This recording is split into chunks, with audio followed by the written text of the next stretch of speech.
Som, tá tudo ok? Acho que tá. Então, vamos lá. E aí, pessoal, beleza? Eu acho que você já me conhece. Eu sou o Igor, sou publicitário, diretor criativo, músico. E, de novo? Meu Deus. Gente, eu não sei fazer uma vinheta. Socorro. Vamos lá?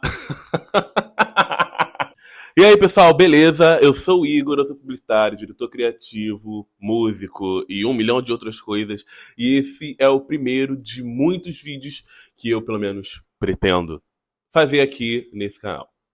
No vídeo de hoje, a gente vai bater um papo sobre criatividade, processo criativo, que é uma coisa que eu amo pesquisar e amo falar sobre. A gente vai entender um pouco sobre esse universo, o que estabelece, o que faz parte, né, de um processo criativo e como que isso pode ajudar você para quando você estiver em dias de bloqueio, de onde a criatividade não vai estar fluindo tanto assim. Então, sem mais demoras, vamos lá. Primeiro de tudo, para você que não me conhece, me chamo Igor, eu tenho atualmente, né, 22 anos. Eu sou estudante de publicidade e propaganda, sou diretor criativo, sou músico, sou professor de social media, criatividade, enfim. Sou head de criatividade da B1 de Nova Iguaçu, juventude da Igreja Batista de Tude. Sou músico, né? Acho que eu já falei.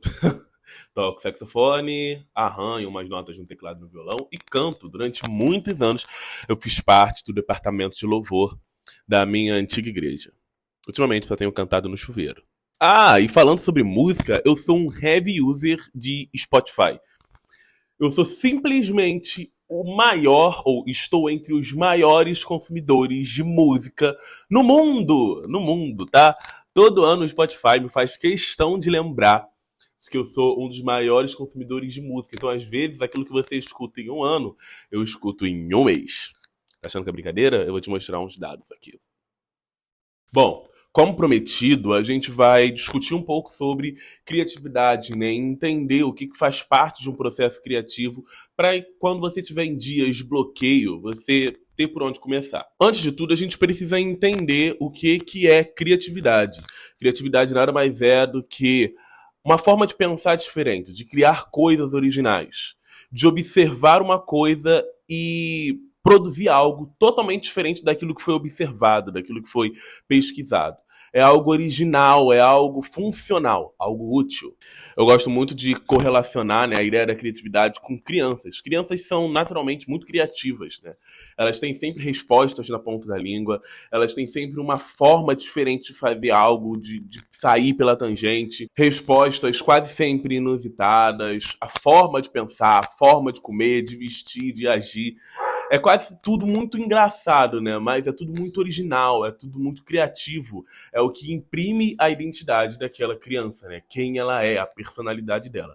Então, quando a gente pensa sobre criatividade, a gente está falando sobre isso, sobre aquilo que é original, aquilo que imprime a nossa identidade, a nossa personalidade, a nossa voz, a forma que a gente tem de se comunicar. E embora estejam muito relacionados, inovação e criatividade não é a mesma coisa, tá? Quer ver um exemplo de algo inovador? O micro-ondas. A gente já fazia comida no fogão, por exemplo. E até antes do fogão, né, os nossos antepassados já faziam comida. Só que o fato do micro-ondas facilitar o nosso processo alimentício, né, a hora da fome, torna algo inovador, porque a inovação nada mais é do que transformar e solucionar problemas reais. Então, todas as vezes que existe um problema, ele pode ser solucionado. Existe inovação e é algo que melhora a nossa vida. E a inovação ela não existe apenas na tecnologia. A gente tem esse olhar um pouco limitador, né, de pensar que tudo aquilo que é inovador está estritamente relacionado à tecnologia, mas não necessariamente, tá? Existe muita inovação na moda, na música, na arte como um todo, né? Sejam plásticas, cênicas, enfim. Então, inovação é aquilo que tem um potencial de melhora, de solução de problemas. Agora a gente vai entender o que é e o que compõe um processo criativo. Um processo criativo nada mais é do que um método, uma forma da gente organizar o nosso pensamento para realizar uma tarefa específica. Então, muitas vezes a gente está com um bloqueio criativo porque a gente não organizou a nossa linha de pensamento. O processo criativo existe para poder ser um facilitador quanto a isso. Tem uma linha de pensamento criada ali por volta do século XX por Graham Wallace, que era um pesquisador e psicólogo. Ele chama o processo criativo de Four Stage Model. Na verdade, ele divide o processo criativo em 4 etapas. Essas etapas são facilitadores, né? São uma forma de gerar ideias mais eficazes. E essas etapas elas são chamadas de preparação, incubação, insight e verificação. A gente vai ver agora como é que essas etapas funcionam, né? Como que elas se relacionam. A primeira etapa, que é a etapa de preparação, é um período de absorção de ideias. É o momento que a gente tem para poder fazer um desk research, uma pesquisa documental. Então a gente vai poder pesquisar e preparar o ambiente com o máximo de informação possível. É o momento que a gente tem para poder ler alguns livros, ver alguns filmes, ouvir algumas músicas, observar, estar atento em tudo.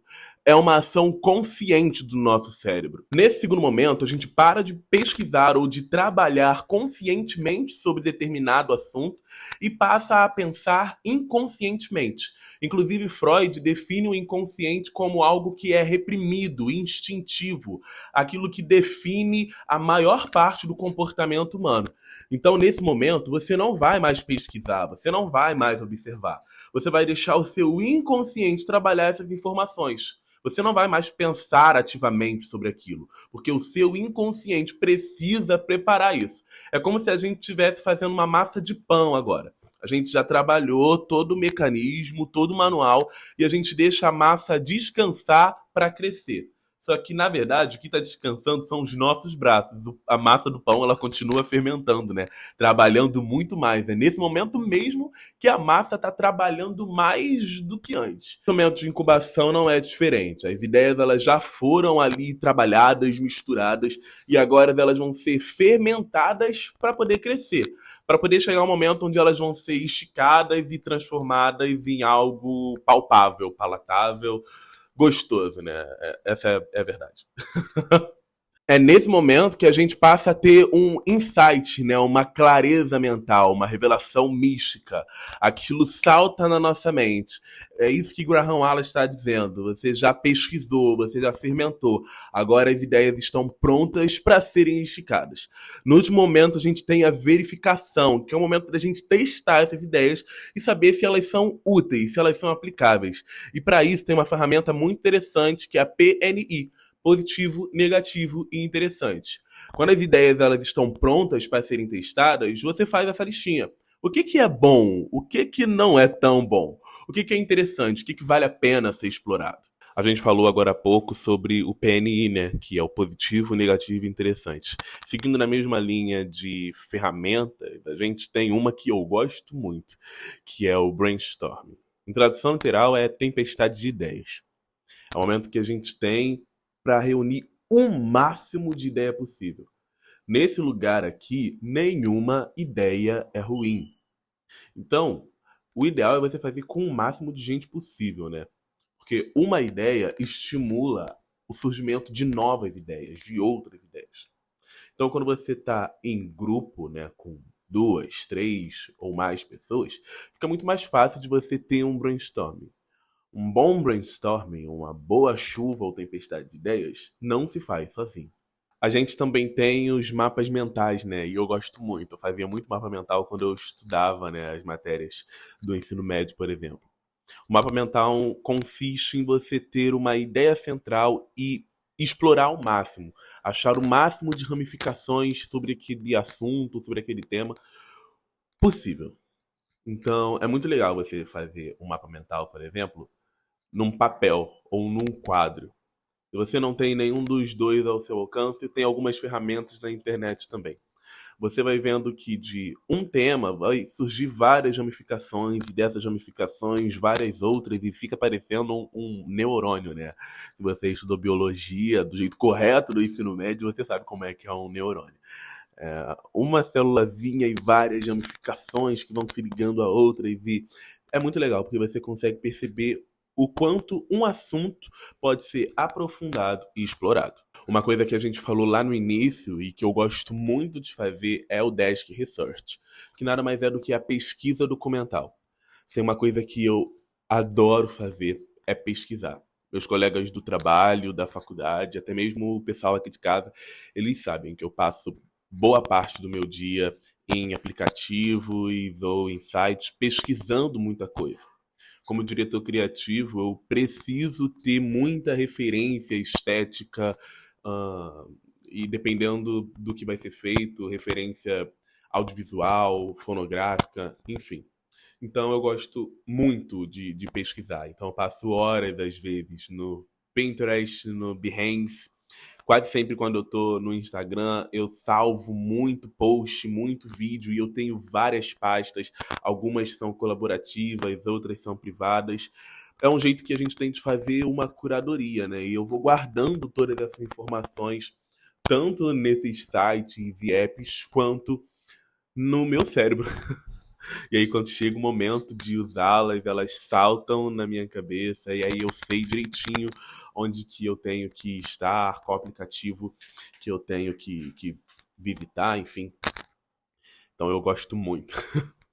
Gosto muito de fazer pesquisa. Eu espero que isso tenha ajudado você de alguma forma e eu espero que a gente continue firme e juntos daqui em diante. Como eu sempre digo, a gente faz tudo de um jeito coletivo. A sabedoria, o conhecimento é coletivo. Então, é esse momento que você vai ter para compartilhar esse link desse vídeo com o máximo de pessoas possível. Assim como eu aprendi e compartilho o que eu aprendi com você, você pode compartilhar o seu conhecimento com outras pessoas também. Não existe nada mais poderoso do que o conhecimento. Espero ver você nos próximos vídeos. E é isso, galera. Valeu!